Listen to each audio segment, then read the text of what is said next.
I'll start with things two sets of teams. Start with Spennymoor, make two changes from Tuesday's winner. Chester, in come Chris Mason and Luke Spokes, and out of the squad completely. Drop Ethan Pye and Ryan Hall. So Jordan Amissa is in goal. The back four, right to left, Kenton Richardson, Joe Tate, the captain, James Curtis and Chris Mason. Three in the midfield, Adriano Moke, Jamie Chandler and Luke Spokes. With Rob Ramshaw wide right, Jordan Thulis wide left, and Glenn Taylor through the middle. Injury has swept through the squad. There's only 3 on the bench and 2 are youth teamers. Mark Anderson is a senior man. Alongside him, centre-back Matt Ridley and winger Charlie Heinsohn. Thulis, the only Spennymoor man staying forwards. An outswinger. Well, the ball is not staying in the quadrant because of the wind. And now he'll get it stable and then he'll look like more of a floater. It is a more floated ball towards the back post. Curtis loses out in the end. Moke maybe off the line in there. There's been quite a tame effort towards goal. Moke was always going to clear, but I think it was off the line from the midfield there. But Gloucester have it back as O'Sullivan will try a deep cross from this near side. Takes the nick off Ramshaw. Curtis will volley that one away towards halfway, where Thulis jumps between 2 Gloucester men. The ball falls Spokes' way in the end. He play it on towards Ramshaw. He'll play it first time for the run of Thulis. He's putting pressure on Hall, but he was doing very well there. That's Louis Hall to see it back to the goalkeeper. But free kick's decision, that might be the sort of thing that needs to happen. Referee make a decision like that. But maybe kicks the game into life. Maybe. Gloucester will angle this ball towards this. No, they won't. They'll play it short towards Dawson, just centre circle, and he will then run past that divot and try a shot towards goal, which bounces around, and Missile will claim that one really well, actually, because it was an awkward ball to deal with, and he sort of controlled it between his 2 knees on the ground. So out swinging corner. And then it comes from O'Sullivan, floated towards the back post. Not a bad ball, headed up by Curtis up in the end, and Miss has to tip it every day crossbar. Curtis looking in the wrong direction there as he headed that one, got a little bit confused for where the ball was, and his header actually tipped over by Mister for another Gloucester corner. Once more will take it, and will probably do the same again. Corner has got a little bit of difficulty back there for Spennymoor.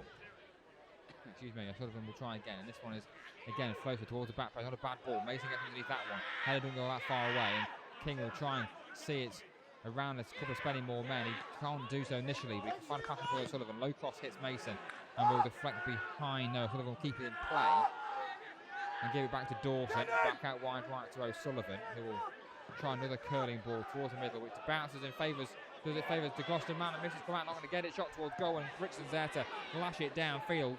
A little bit of confusion all there, but Spennymoor will get away with it. He's still helping out the defence here, as he haven't really got out from the last Gloucester corner, and they'll come again. Dawson angles the ball in towards him. The misser comes Forrest and punches clear. It hits Chandler. It bounces around towards King, who shoots towards goal, and it'll fall into the grateful hands of Jordan the Messer. The shot was scuffed into the ground. Took all the pace out of it. It bounced towards the Messer. The one where Messer came out and didn't get it initially, but Gloucester didn't really look like they knew what to do in that sort of situation. But they are going to come again. They're definitely on top of this game in a minute. And that's a lovely threaded ball through the middle, which Tate's playing on side, but the cover with a fantastic tackle to jump in front of Holbert as he shot.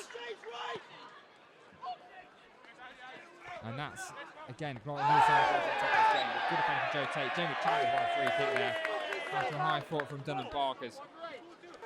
I think Miss is going to come out and take this goal kick, which the referee was being panicky there for the sake of 2 or 3 yards, but never mind, as the ball goes long from Misser up towards Taylor's, who header clear ball reaches him and taken down in the middle of the Gloucester half. It's a full Spokes this way.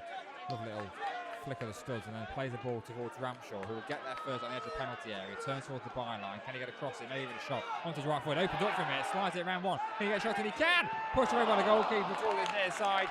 I'm sure it cleared away. By far and away the best opening that either side has created so far in this game. Ramshaw cut it onto his right foot. It opened up one completely, and his shot forced Armstrong into a neat save, pushing the ball away from his right-hand post. And it's going to be Luke Spokes across the far side to take it. In swinger it'll be. Gloucester still leaving 2 forward. A lot of movement going in that penalty area. It comes towards the near post, flicked by Curtis. He'll find his way back to him towards the shot comes in. It takes a deflection and just goes wide.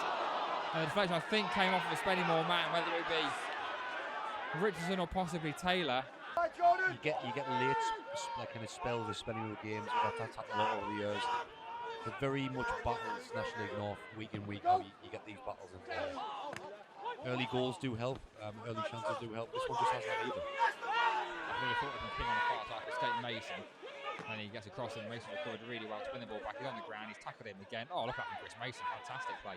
But he's not going to actually quite win it out in the end. Crossman towards the back post, headed towards goal and over the bar. That's a golden chance for Ollie Hulbert. 8 to 6 yard box, free header. A lot of pace on the cross, just had to guide it towards goal, got it horribly wrong. High and wide of the goal in the end. Spokes in swinging corner from the far side, in it comes on a bad looking ball towards the back post towards James Curtis to put it back into the dangerous area. Mason was there, but he turns his shot and actually heads backwards that shot in the end towards Curtis. Oh, look at that footwork. 39-year-old James Curtis. He gets Ramshaw to help him out as well towards the bar line. Can he get a cross in? Trying to. he does get something from that. He gets it onto Curtis, who again good footwork onto his right foot. The ball cannons back in his direction and it falls towards Richardson. He then digs across and towards the back post towards Glenn Taylor, putting over the goalkeeper towards Tate, who can turn it towards goal. He's dipping off the bar and behind.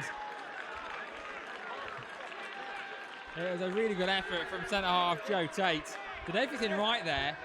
He saw the keeper off his line, just trying to put it into that postage stamp top right corner, and he was very close to doing so. It gets the top of the bar and goes behind. Yeah, really good kind of prowess from Joe Tate there. A lot of people, especially centre halves, would have just smashed at that, but yeah, tried to loft it towards the back post. There is a change coming in. I said there wouldn't be a change made today. That shows how much I know. Yeah, because Mark Anderson is right, John, I'm okay. And it's only taking 57 minutes. Actually, changed earlier than normal as well, Jack. So you weren't just wrong, you were really wrong, to be honest. And I think it's a game for Mark Anderson personally. Another goal outside Darlington, double Elliot Chorley. They lead by 2 goals to 0. Just down the road from us. Maybe because there has been any cards in this game so far, so I think the referees is hesitant to. He might have left his card in the change room, I'm not sure, but yeah, definitely a yellow card. That he's almost stopped a potential move which could lead to a one-on-one for Ramshaw. Good headed our halfway line. Anderson towards the back post towards Tate. Headed clear to fall towards Matt Green. Now to break on and spending more outnumbered. As ball's put towards the far side. And man over so can take it down. Tomlinson will do that. He's got body ahead of him as well. Tate trying to recover. He'll try and bring him down. Well, he knows Thompson's still going onto his left foot. Squares towards Barker's first time shot comes in. He's not a bad looking one. Which is tipped behind by the goalkeeper. Driving away to the left hand side. Barker did everything right. Opened his body up. Lashed it towards goal with his side foot. And a miss that jumps away to the left hand side. I think that's their first shot on target. It is. Thank you, Lewis. Very much a mid-table clash. Another change. Oh, Charlie Heinsohn coming on. Big moment for him. Indeed. Charlie Heinsohn on for Jordan Thulis. Correct saying league debut for Charlie Heinsohn. He's been in the squad a lot of times. A tricky wing on his day. Got a bit of pace to him. If we get a point, it's another point in the board, and we still have 3 games in hand. But there's still time to win this. We want to Ramshaw and Taylor. Ramshaw then give it back out towards Taylor on his near side. He's got an overlap and running Richardson. Taylor will use Richardson outside of him on his near side. Got bodies in the box. Richardson cross comes in towards the back post. Towards Mark Anderson. Heads it towards goal. Pushes around by the goalkeeper. It's a good chance. Good header. I think caught the goalkeeper out. Expecting to go back across goal. Instead trying to catch around his near post. He's falls into a smart save at his near post to push it behind for Spennymoor corner. Instead, Spennymoor will have a corner with Anderson at Tate on that far side. His corners are always a nuisance. In it comes, another in-swinger towards the middle. Good looking ball, headed clear by, I think that was Thompson in there, and it falls towards Spoke. Trying to get it back on towards Anderson. He can. Lovely threaded ball through. Anderson, they've got a lot of time to poke across in. Gets it all wrong, puts too much on it. Has to go behind for a goal kick. That's a fantastic opening. There was 3 players, Ramshaw, Taylor and Tate on the goal line. He put too much on the cross. It goes behind for a goal kick. Regain possession through Nugent once more. Again, we'll try a long searching ball towards Hulbert inside the penalty area where Curtis can just see him off, and then like a handball. Hulbert get it back there. It's pulled. Oh, what a glorious chance put wide by Matt Green from 6 yards towards Joe Tate, who can comfortably play a pass on towards Taylor. Nicks it away for a challenge and from 2, and then plays it in behind looking for Rob Heinsohn. He could be in here defending all on his right foot. Can he shoot? He can. Good save by the feet of the goalkeeper, and he's not going to get the rebound either. It's a fall towards Dawson, who can bring it forward. What a moment that would have been for the youngster. He did everything right, other than find the back of the net. Which side the corner going to be taken from as well? This near side. We played 5 additional minutes. All the action has been saved for the stoppage time here. Spurs will take this corner. From this near side, in it comes to Spennymoor. Low ball towards the back post, towards Taylor's head. Over the bar, I think it is. And that's a full-time whistle. It finishes 0-0. Then Hobson, they pull Spennymoor towards the end. Heinsohn went closest, but he caught his right foot, but his shot was saved by the goalkeeper. Just minutes after Matt Green forced Gloucester's best chance as well, but put a glorious chance behind it and misses right-hand post. And in fairness, that's pretty much all that the game offered in the end.